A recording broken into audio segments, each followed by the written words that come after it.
Magtatanghalian na naman mga kaibigan ang nagtitipid na manggawa sa Pinas. At ang ulam ko ngayon dahil bagong sahod, maraming isda mga kaibigan. Kasi marami nga tayong blessing ngayon, no? Ah, ito na nga mga kaibigan, no. Fish cracker, marami talaga ito mga kaibigan, di nga na rin ito mauubos. 20 pesos lang ang bili ko nito.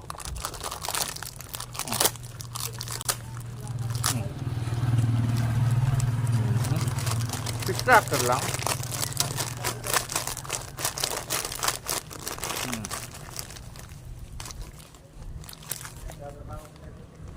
Yeah. May tira pa mamayang gabi mga kaibigan, hindi. Mamaya merienda ko na yan. Yan ang merienda ko. Sarap. Ito pampulutan lang to ng mga manginginom. Pero ako inuulam ko to mga kaibigan. Inuulam ko yan. Sarap. Isda to yun. Isda ka nga lang.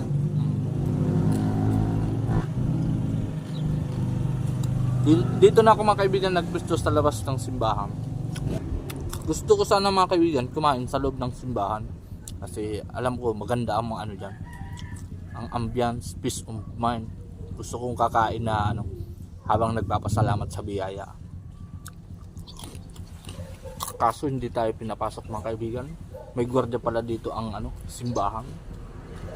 Bakit kaya ganun? Sa ibang simbahan hindi naman ganun. Bawal daw tumambay mga kaibigan dahil kawawa naman yung gwardiya, baka pagalitan, no? Pagalitan ang may-ari ng simbahan.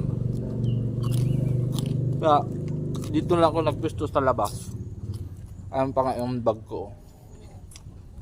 Kasi yung tira kong ulam.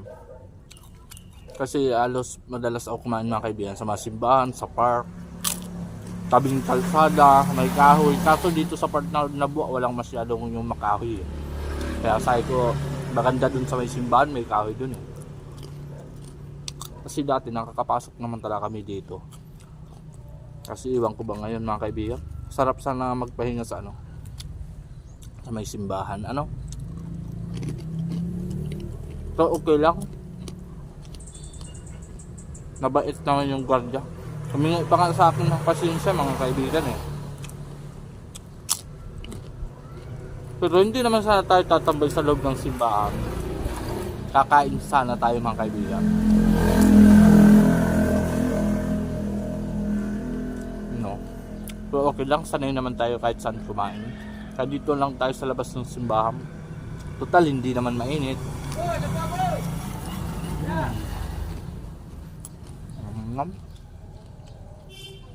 Pasalamat lang tayo mga kaibigan sa biyaya.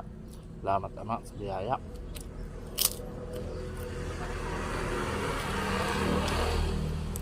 Sana mas marami pang dumating sa atin na biyaya mga kaibigan. Sana patuloy pa tayong bigyan ng biyaya, no?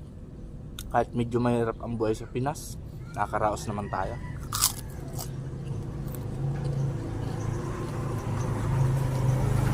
Kailangan lang mag-debate na ganito mga kaibigan. Pwede talagang iulam. Kasi nung bata pa nga kami, yung tagpipisong chicherya, binabaon namin yan. Ulam ba? Masarap naman siya, parang isda lang talaga Kalasa niya yung bangus at tilapia. Baka nga ito mga kaibigan, bangus itong giniling o kaya tilapyang giniling.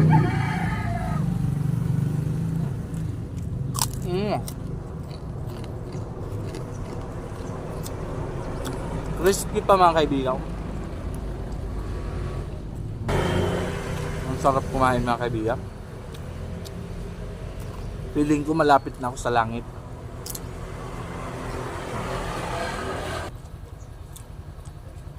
Ang bilis din ng araw mga kaibigan. Halot di ko na malayan, Sabado na pala ngayon. Bukas Thursday na naman. Family day na naman mga kaibigan. Araw ng Sabat bukas mga kaibigan. Kaya igagalang natin yan. Wala tayong trabaho. Pero mga gawaing bahay, magtatrabaho tayo. Bigyan na lang natin ng oras yung pamilya bukas, no? Busog na tayo mga kaibigan. Paabot na ang ulam natin, patang kanin. Ay, yung ulam pala, hindi pa, may tira pa tayo. Yung nilagay ko lang dito.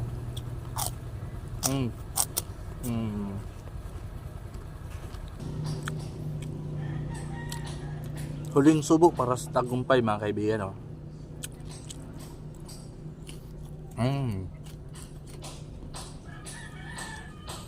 Maraming salamat para sa mga nanonood sa atin at sa mga sumusuportang sulit.